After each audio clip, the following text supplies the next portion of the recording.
আল্লাহ রাব্বুল আলামিনের এই কোরআন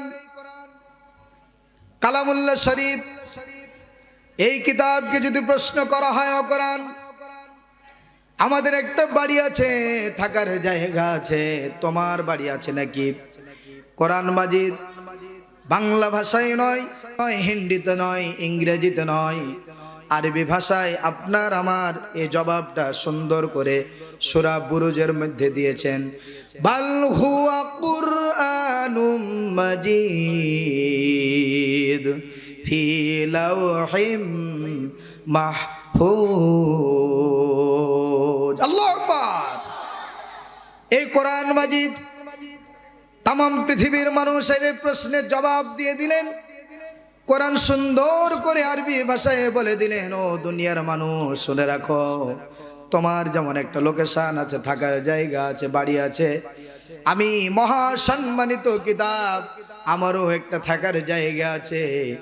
সেই জায়গাটার নাম হচ্ছে ফি লাওহি মাহফুজ, লাউহে মাহফুজ।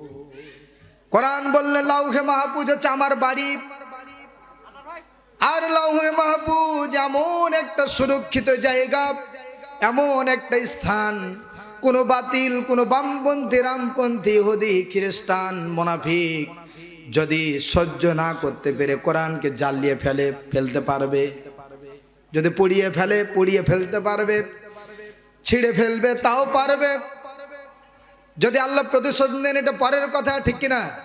কিন্তু শক্তি আছে, ক্ষমতা আছে, ইচ্ছা করলে দুনিয়ার কোরআনের এই ফটোকপিটাকে বেইজ্জতি করতে পারবে। করছে না বলেন?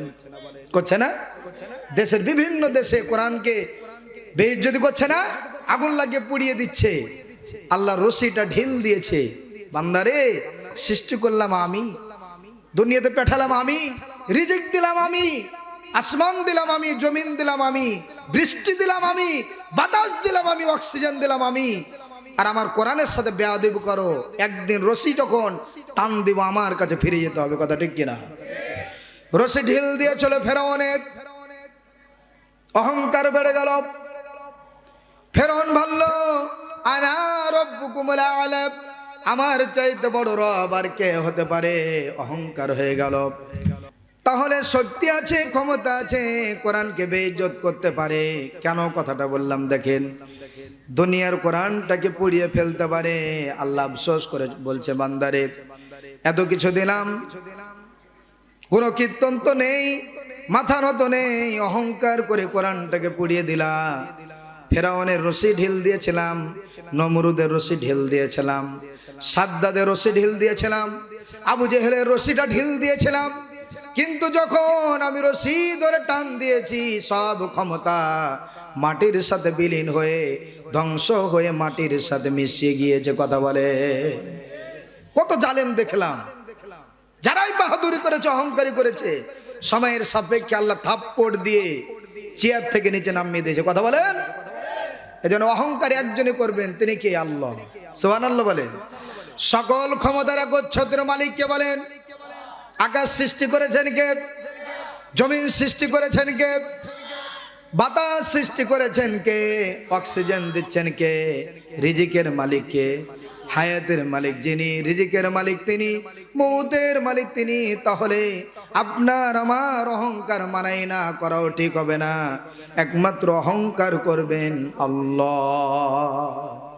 কোন ধরনের অহংকার বান্দার হতে পারে না। কথা ঠিক না?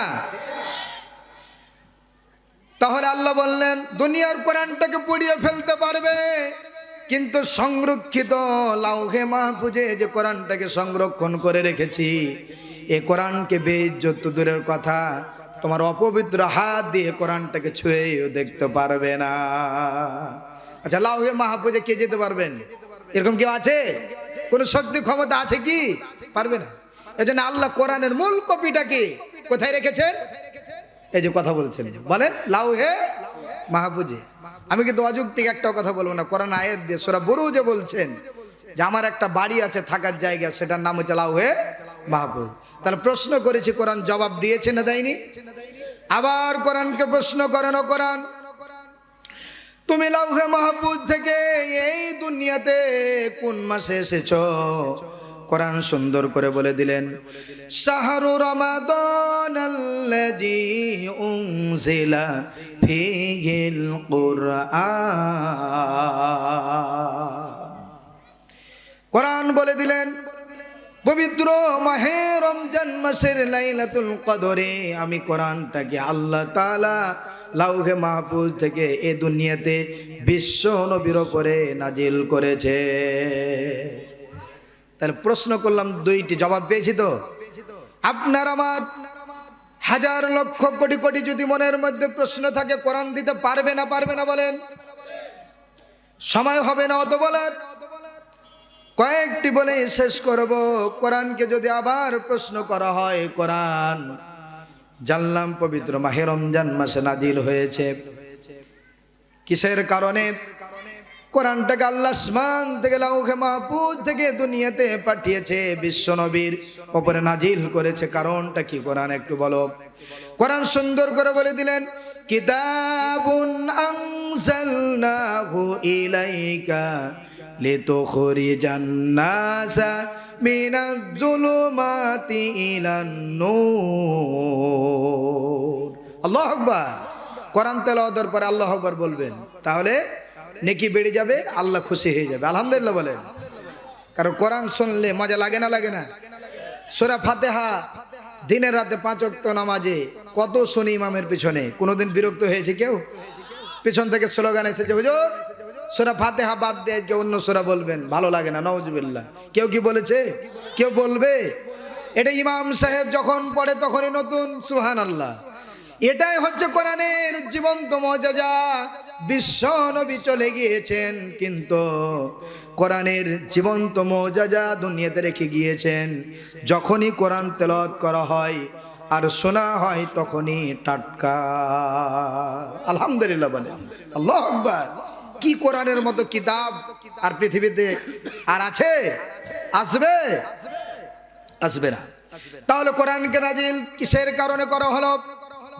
এই কোরআন বলে দিলেন, কিতাবুন আনজালনাহু ইলাইকা লিতুখরিজান নাসা মিনাজ যুলুমাতি ইলান নূর। কোরআন সুন্দর করে বললেন, ও দুনিয়ার মানুষ, আমি এই কোরআন, আমি এই কিতাবটিকে আল্লাহ নাজিল করেছে একমাত্র শুধুমাত্র কেবলমাত্র অন্ধকারে পড়ে থাকা মানুষগুলোকে লাইটের আলো জ্বালিয়ে দেখে দেখে জান্নাতের পথ দেখানোর জন্যে। সুবহানাল্লাহ। তাহলে কোরআন আমাদেরকে জান্নাতের পথ দেখিয়েছে, ঠিক না? কোরআন আলোর অন্ধকার থেকে টেনে আলোর পথ দেখিয়েছে। কোরআন জাহান্নামের পথ থেকে টেনে জান্নাতের পথ দেখিয়েছে। উপকার করেছে না ক্ষতি করেছে? কিন্তু এই কোরআনের কথা যখন ইমাম সাহেবেরা বলে, সবাই বলবো না, কিছু মানুষ জ্বলে যায়, পুড়ে যায়, বন্ধ করার চেষ্টা করে, আছে না নাই? এখনো এটা কিন্তু আমাদের সমাজ থেকে দূর হয়নি। হয়েছে কি? খবরদার, ইমাম সাহেবের কোনো কথা নিয়ে আপনি বিরোধিতার দিকে যাবেন না। কথাটা শুনবেন, বুঝবেন, কোরআন আছে কিনা একটু বের করে দেখবেন, না থাকলে সেটা ভিন্ন কথা, ঠিক না? এই জন্যই কোরআন নাজিল করেছেন আল্লাহ। কিসের জন্য বলেন? অন্ধকার থেকে আলোর পথ দেখার জন্যে, জাহান্নাম থেকে জান্নাতের পথ দেখানোর জন্যই কোরআনটা আল্লাহ নাজিল করেছেন। এই যে জবাব পেলাম, তাহলে বলেন কোরআনটা হচ্ছে আলোকিত একটি পথ, ঠিক কিনা? কোরআন বাদ দিয়ে যত কিছু আছে সব অন্ধকার। এখন এই নির্দিষ্ট এই বাল্বের সুইচ গুলো বোর্ড থেকে যদি বন্ধ করে দেন, এক এক করে অন্ধকার হয়ে যাবে, ঠিক কিনা বলুন? তার মানে বাল্ব গুলোকে পরিচালনা করছে সুইচে, ঠিক কিনা? সুইচ থেকে, বোর্ড থেকেই কিন্তু পরিচালনা হচ্ছে। তার মানে কোরআনটা হচ্ছে আলোকিত পথ দেখাবে কোরআন। কোরআন বাদ দিয়ে যত পথ আর মত আছে, মতাদর্শ আছে, সব হচ্ছে অন্ধকার আর অন্ধকার। কিন্তু এই আলোর পথটা, এই আলোটা সবাই কিন্তু চায় না, ঠিক কিনা? আচ্ছা, চোর কি চায় যে চাঁদনি রাত উঠুক? কি কথা বলেন? চোর কি চায়? চোর সব সময় চায় যে রাত্রিটা অমাবস্যার রাত্রির চাইতে অন্ধকার যেন হয়ে থাকে, আর চুরি করাটা মজা হবে, ঠিক কিনা? চোর যেমন চাই না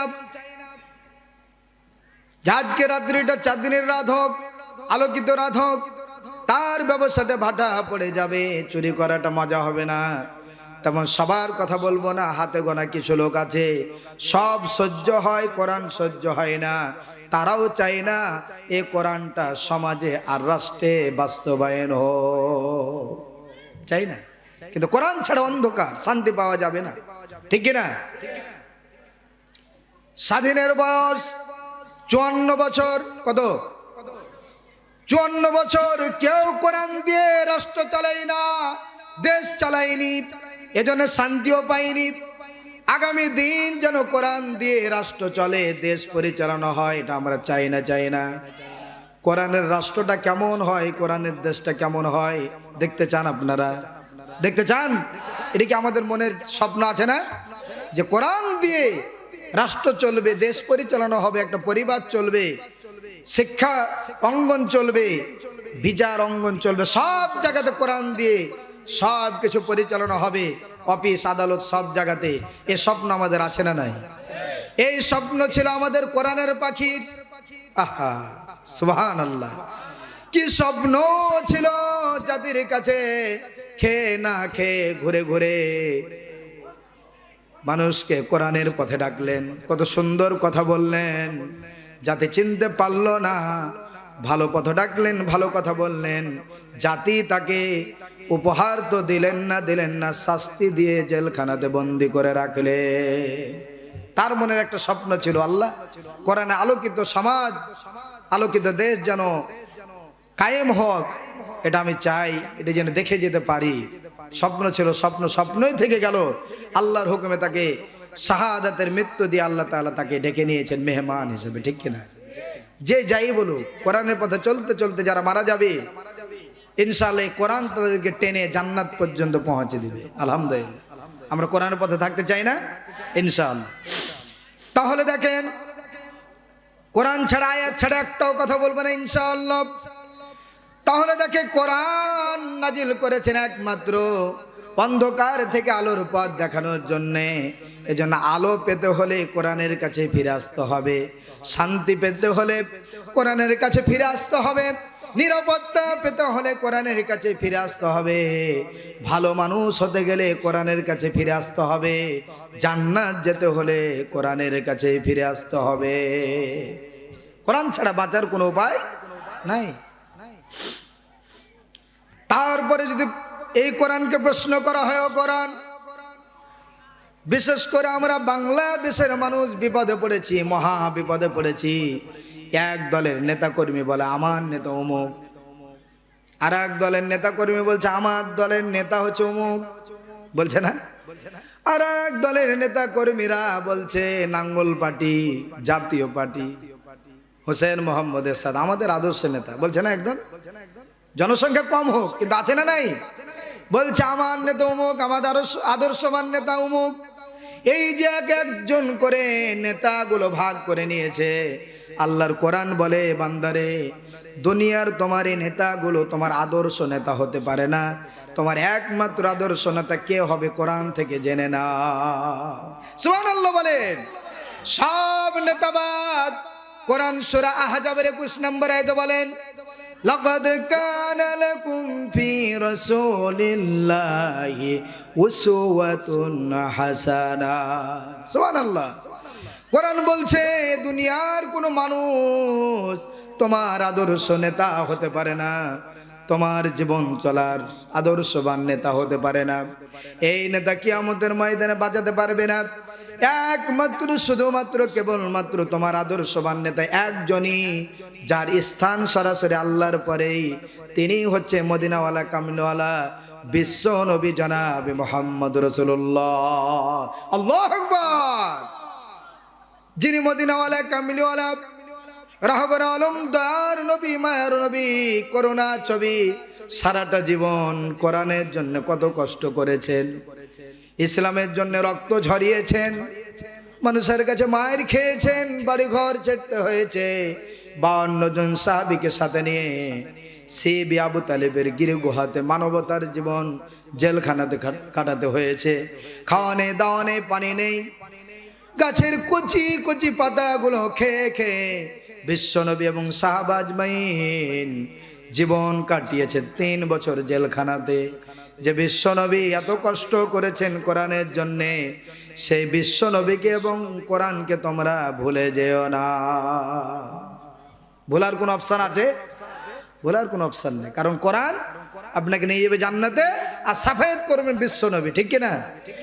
তাহলে দেখেন আপনার আমার আদর্শ নেতা, এতদিন থেকে আমাদের নেতা অমুক, এটা স্লোগান দিয়েছি, অমুক নেতা ধমুক নেতা বলেন এরকম।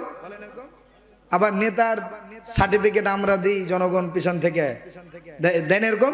বল্টু ভাইয়ের চরিত্র ফুলের মতো পবিত্র, নামাজ পড়ে না 1 ওয়াক্ত, বিড়ি খায় 6 ওয়াক্ত, গাঁজা খায় 8 ওয়াক্ত, ঠিক কিনা? এগুলো মিথ্যা সাক্ষী যারা দিয়ে নেতার পিছনে স্লোগান দিয়েছে, কিয়ামতের ময়দানে সবটিকে এক জায়গাতে হাজির করে আল্লাহর সামনে জবাবদিহি করা লাগবে। এজন্য আপনার আমার মুসলমানদের একজনই নেতা, তিনি হচ্ছে বিশ্বনবী জনাবে মুহাম্মদ রাসূলুল্লাহ সাল্লাল্লাহু আলাইহি সাল্লাম। তিনি ছাড়া আমাদের নেতা আর হতে পারে না। তাহলে দেখেন এই বিশ্বনবী হচ্ছেন আদর্শ নেতা। তিনি পিতা হিসেবে আদর্শ ছিলেন, তিনি নানা হিসেবে আদর্শ ছিলেন, তিনি বিচারপতি হিসেবে আদর্শবান বিচারপতি ছিলেন, তিনি রাজপথের লড়াকু সৈনিক হিসেবে সৈনিকের আদর্শবান সৈনিক ছিলেন, ঠিক কিনা বলুন? কি তিনি আদর্শবান সব দিক দিয়ে, পলিস্কয়ার বিশ্বনবী। তিনি আদর্শ নানা। হাসান হোসেনের সাথে যেই তার জীবনের যে দিকগুলো ফুটে উঠেছে,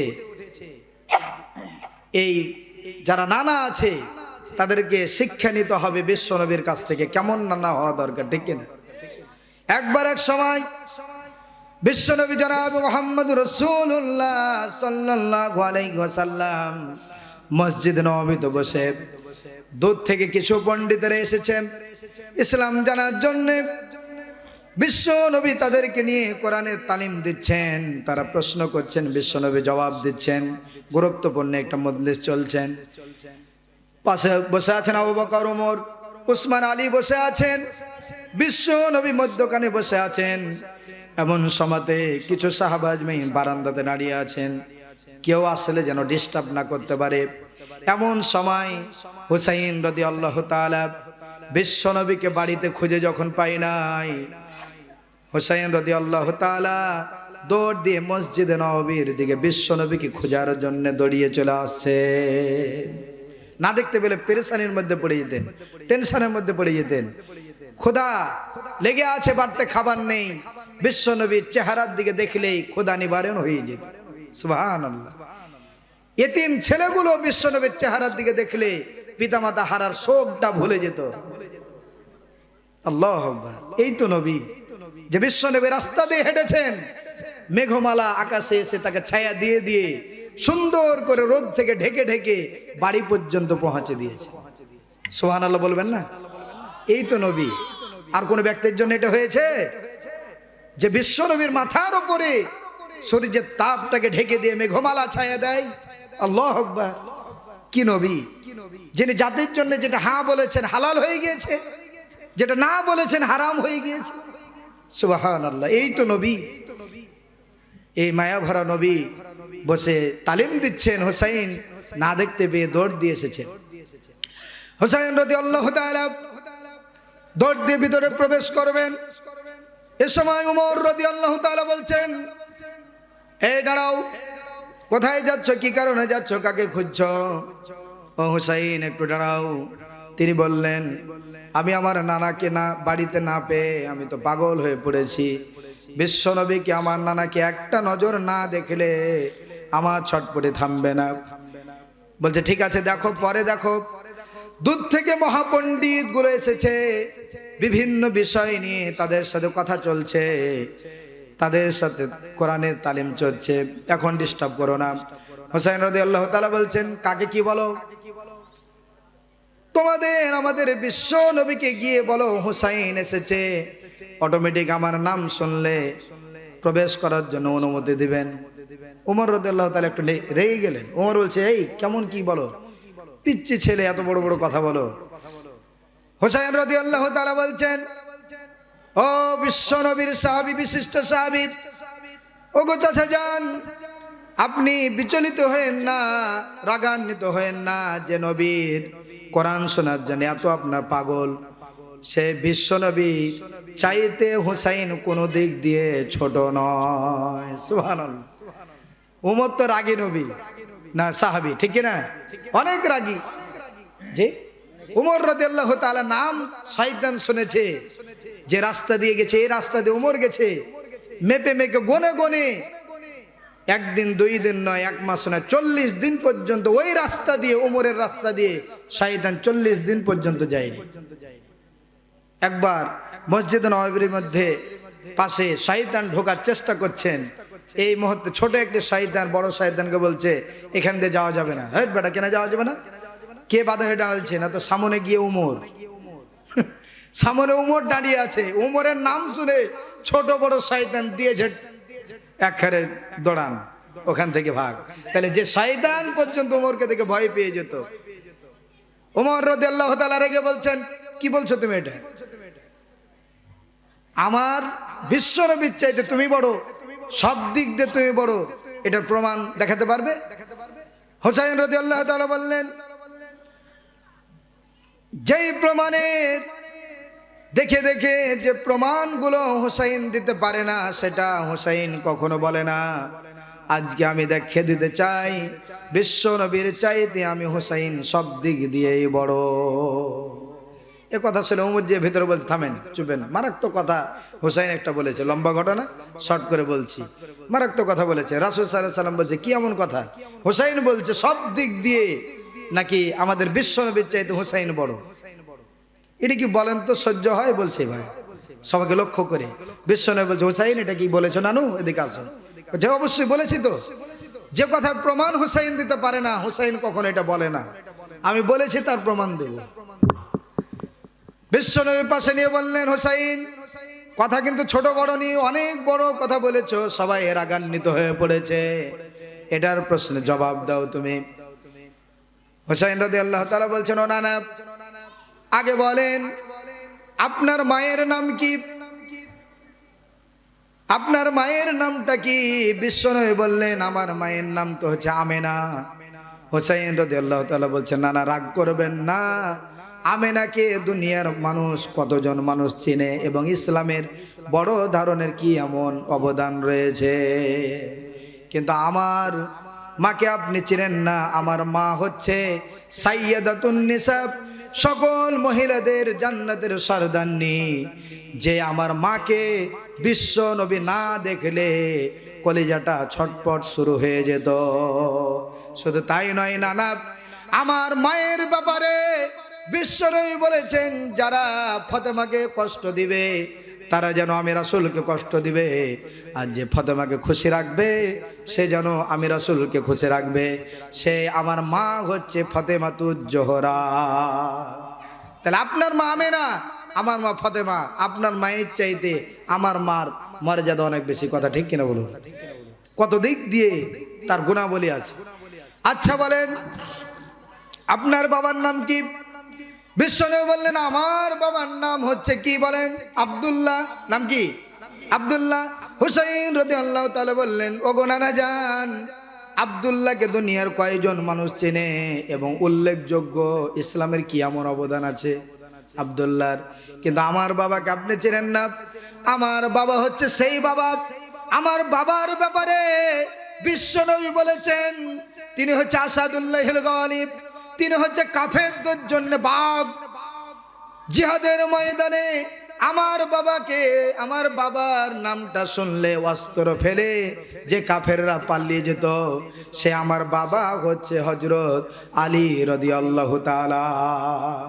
ওগো নানা, শুধু তাই নয়, শুধু তাই নয়, আমার বাবা আলীর ব্যাপারে বিশ্বনবী বলেছেন আমি হচ্ছি একটা জ্ঞানের মহাসাগর, আমি হচ্ছে একটা মহাসাগর, আর ওই সাগরের ওই বিল্ডিং এর দরজা হচ্ছে আলী রাদিয়াল্লাহু তাআলা। তাহলে নানা বলেন বাবার দিক দিয়েও আমার আপনার চাইতে আমি বড়, ঠিক কি না? কথা বলেন। সব হতবাক হয়েছেন, কথা তো ঠিকই। আব্দুল্লাহর নাম কয়জন শুনেছি, কি উল্লেখযোগ্য আছে, কিন্তু আলীর অবদান ইসলামে মিশে আছে না নাই? ও নানা এবার বলেন আপনার নানি আপনার নানির নাম কি? বিশ্বনবী বললেন আমার নানির নাম হচ্ছে বাররা বিনতে বাররা। হুসাইন বললেন বাররা বিনতে বাররা কয়জন চিনে? তার এমন কি অবদান আছে? কিন্তু আমার নানিকে আপনি চিনেন না। আমার নানি তো হচ্ছে সেই নানি যার আমল ইবাদত আদর্শ আখলাক দেখে পৃথিবীর কোনো মানুষকে আল্লাহ সালাম দেয়নি, কিন্তু আমার নানিকে সরাসরি আল্লাহ সালাম দিয়েছে। তিনি হচ্ছেন খাদিজাতুল কুবরা। আল্লাহু আকবার। সেই নানির দিক দিয়ে আপনার নানির চাইতে আমার নানি অনেক বড়, এদিক দিয়ে আমি বড়, ঠিক কিনা বলুন? ও নানা বলেন, আপনার নানার নাম কি?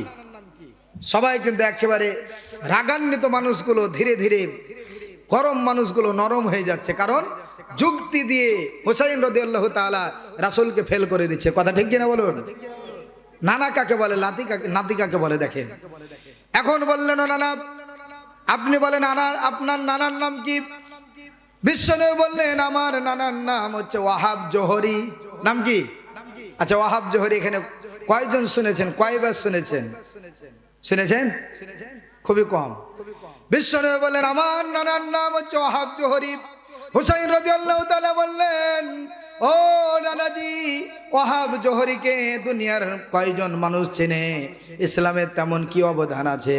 কিন্তু আমার নানাকে আপনি চেনেন কিনা জানি না। আমার নানা তো হচ্ছে সেই নানা যার স্থান সরাসরি আল্লাহর পরেই। আমার নানা তো সেই নানা যেই নানার উম্মত হওয়ার জন্য নবীরা দরখাস্ত দিয়েছিল। আমার নানা তো সেই নানা যিনি ইসলামের জন্য রক্ত ঝরিয়েছেন, দাঁত ঝরিয়েছেন, জেল কেটেছেন। যে আমার নানা তো সেই নানা যে নানার সাফায়াত ছাড়া কিয়ামতের ময়দানে কেউ আল্লাহর সামনে সুপারিশ করে জান্নাত নিয়ে যেতে পারবে না। সেই নানা হচ্ছে আমার নানা বিশ্বনবী জনাব মুহাম্মদ রাসূলুল্লাহ। আল্লাহু আকবার। এদিক দিয়ে নানার দিক দিয়ে আমি হচ্ছে বড় শ্রেষ্ঠ। কথা ঠিক কিনা বলুন?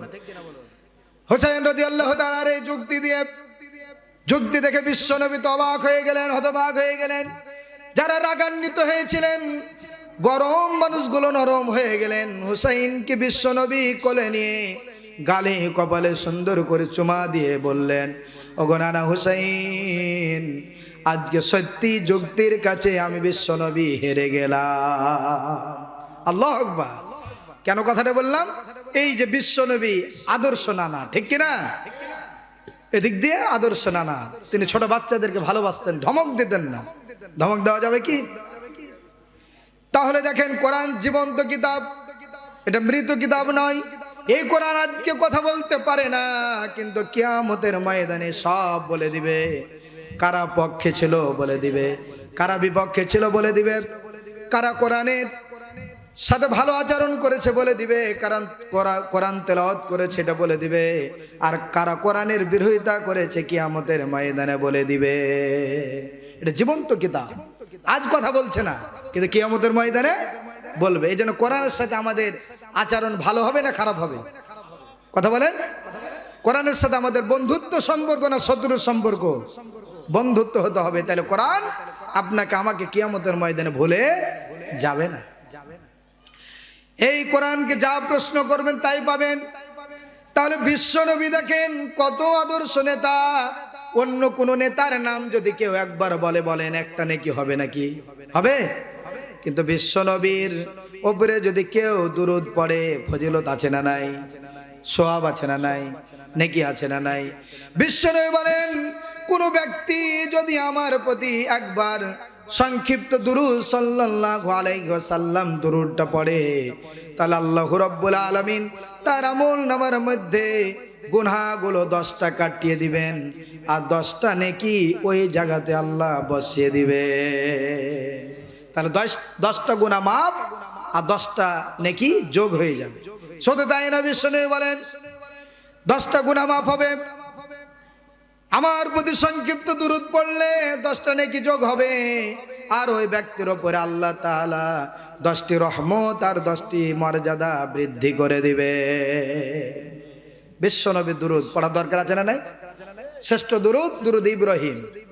এজন্য নামাজের মধ্যে আল্লাহ দিয়েছেন, সময় থাকলে পড়বেন, সময় নাই পড়তে পারে। আল্লাহুম্মা সাল্লি ওয়া সাল্লিম আলা নাবিয়্যিনা মুহাম্মদ সাল্লাল্লাহু আলাইহি ওয়াসাল্লাম, এটাও সময় নাই।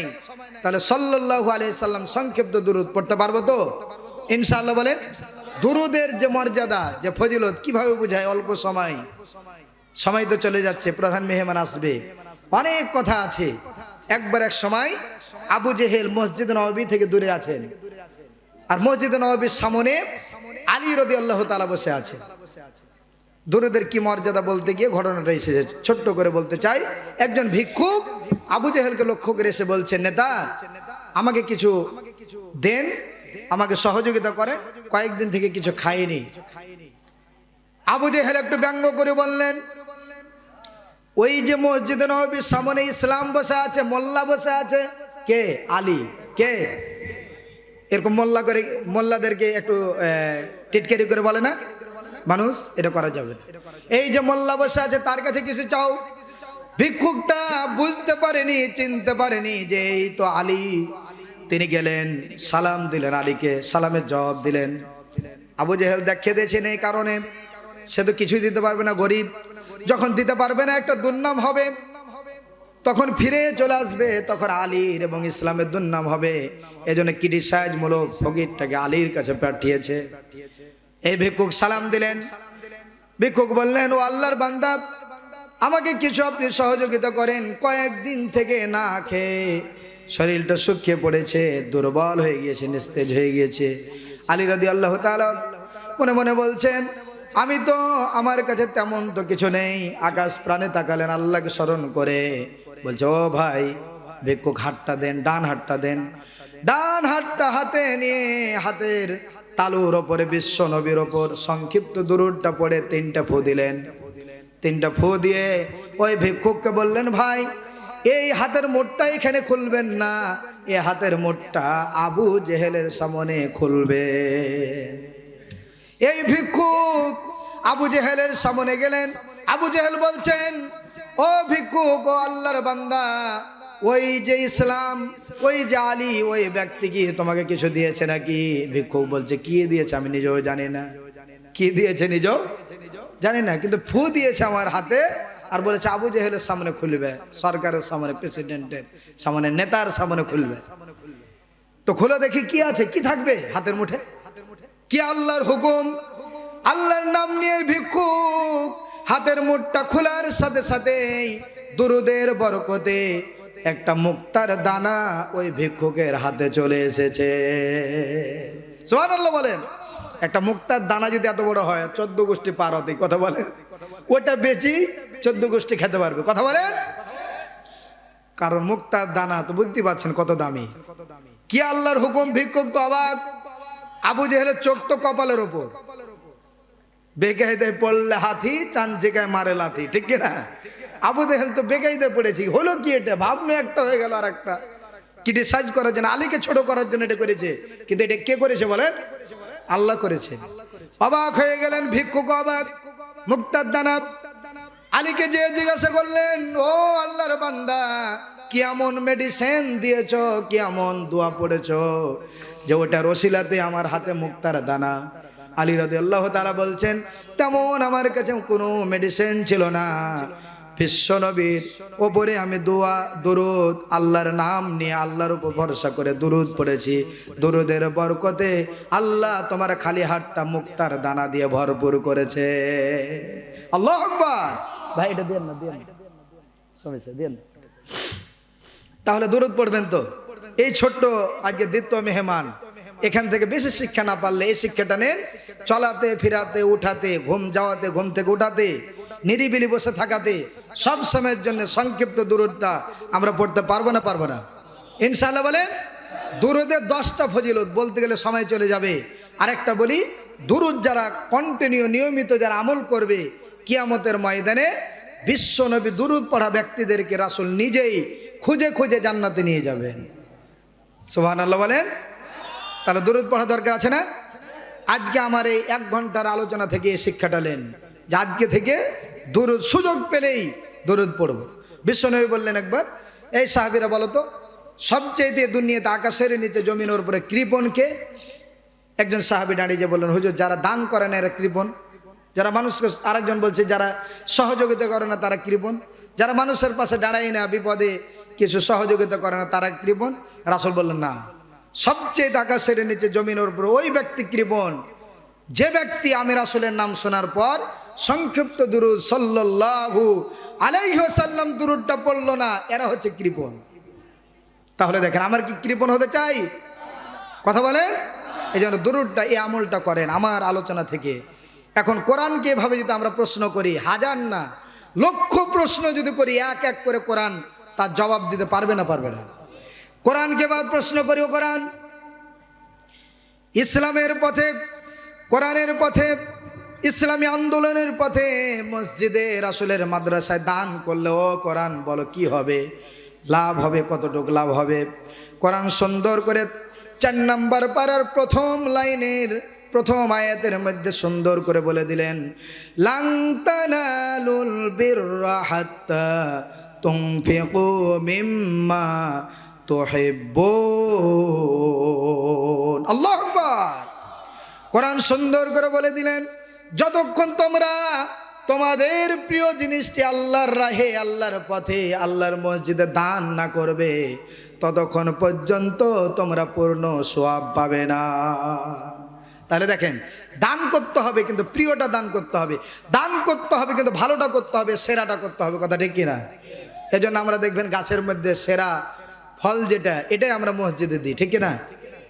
কিন্তু এর মধ্যে কিছু চাল্লা গাছে ভালোটা বেঁধে রাখে, জামাই আসবে ঢাকা থেকে, ঈদের ছুটিতে আসবে, ভালোটা বেঁধে রাখে, আর যেটা এই পোকাতে যারা ফুটা করে দিয়েছে, ছিদ্র করে দিয়েছে, এটা মসজিদে দেয়। বলেন তো আর বরকত হবে না কমে যাবে?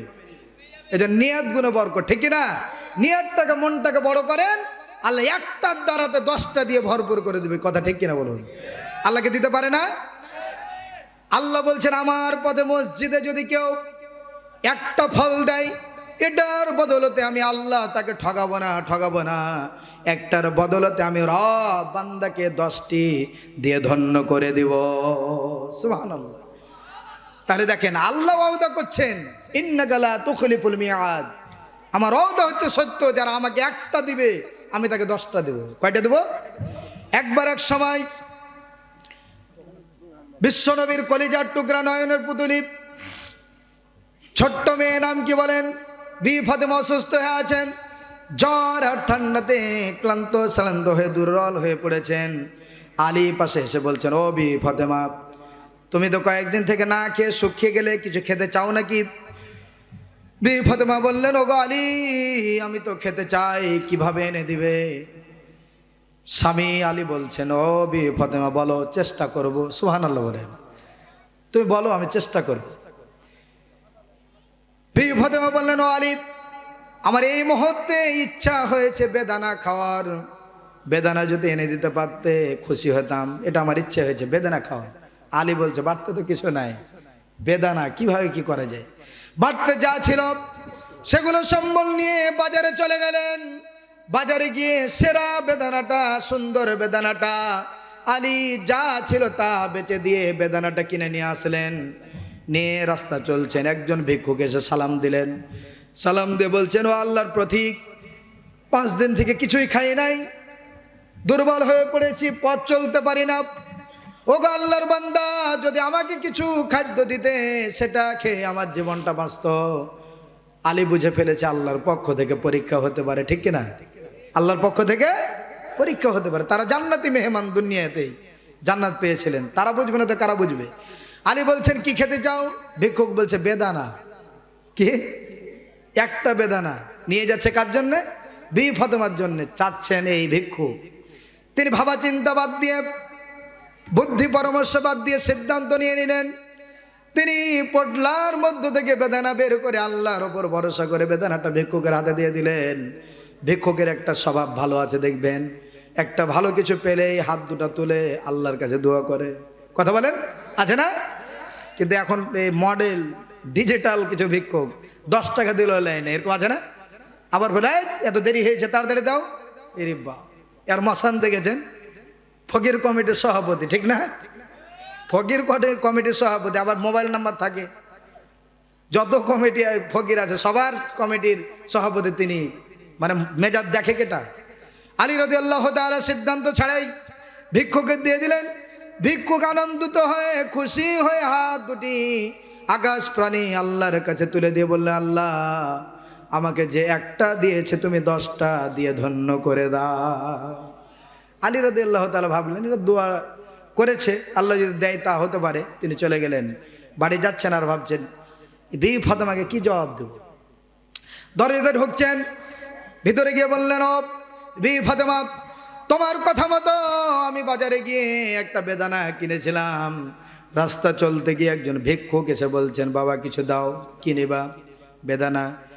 বুদ্ধি পরামর্শ ছাড়াই সিদ্ধান্ত নিয়ে পটলার মধ্য থেকে বেদানাটা আমি তাকে দিয়ে দিয়েছি। বিবি ফাতেমা বলছেন, ও আলী, তুমি যখন বেদানাটা দান করেছ, আল্লাহর হুকুমে মনে হচ্ছে জান্নাতের বেদানার রসটা আমি বিবি ফাতেমা খেয়ে নিয়েছি। বেদানা খাওয়ার যে স্বাদটা এটা আমার মিটে গেছে, আবার মনে হচ্ছে দুনিয়ার বেদানা নয়। সুবহানাল্লাহ বলেন।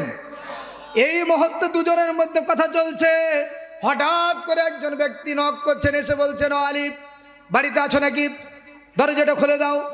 দরজা যখন খুলে দিলেন, বলছে, আলী কিছুক্ষণ আগে তুমি একজন ভিক্ষুককে একটা বেদানা দিয়েছ, এটার বদলতে আল্লাহ খুশি হয়ে জান্নাত থেকে 9টা বেদানা তোমার জন্য পাঠিয়ে দিয়েছে। মারহাবা বলেন। একটার বদলতে 9টা। আলী বলছে, এই দাঁড়াও, আল্লাহ ওয়াদা করেছে একটার বদলে 10টা দিবে, আর তুমি দিচ্ছ 9টা। না, এখানে গ্যাপ আছে। এই ফেরেশতা বলছে, তুমি সত্যি বুঝে ফেলেছো?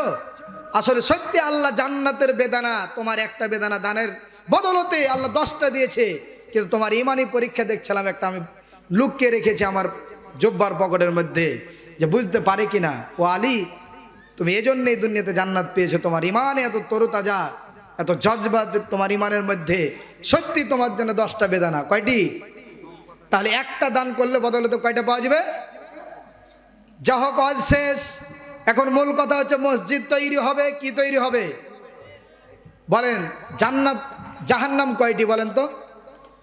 এই যে একটু কথা বলছেন না, প্রধান মেহমান চলে আসবে। জান্নাত কয়টি?